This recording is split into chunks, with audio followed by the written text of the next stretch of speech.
بہتر وہ امپروو کر سکے. جتنا بڑا وہ پلیئر ہے انشاءاللہ کپتان بھی بنے گا بڑا.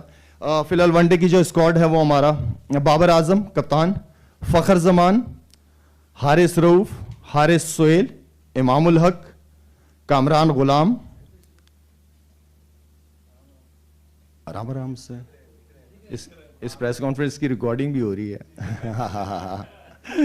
اچھا جی, آرام سے کرتا ہوں, ٹھیک ہے. شروع سے کروں دوبارہ, اوکے. بابر اعظم, فخر زمان, حارث رؤوف,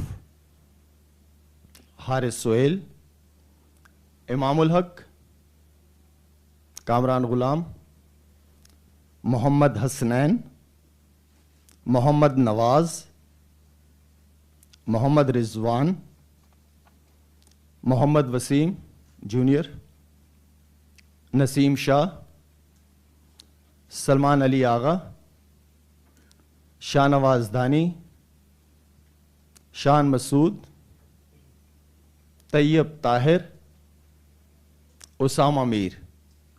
یہ ہمارا اسکواڈ ہے. اور کیونکہ آپ لوگوں کو پتہ چل گیا ہوگا شاداب کے حوالے سے, شاداب سے میری کل بات ہوئی تھی اور شاداب نے مجھے یہ کہا کہ شاید بھائی میں کھیل جاؤں گا یہ 3 ون ڈیز, کوئی مسئلہ نہیں ہے. تو میں نے منع کیا. میں نے کہا آپ گراؤنڈ جائیں, صبح بال لیں, بالنگ کریں کچھ اوور, پھر اس کے بعد مجھے اپنی سچویشن بتائیے گا. تو آج صبح اس نے بالنگ کی ہے اور اس کی انگلی میں کمفرٹیبل فیل نہیں کر رہا تھا, تو جس کی وجہ سے, کیونکہ اسامہ میر ماشاءاللہ سے بڑی ہی اچھی فارم میں, اچھا کھیلتا ہے, اور بالر بھی بہت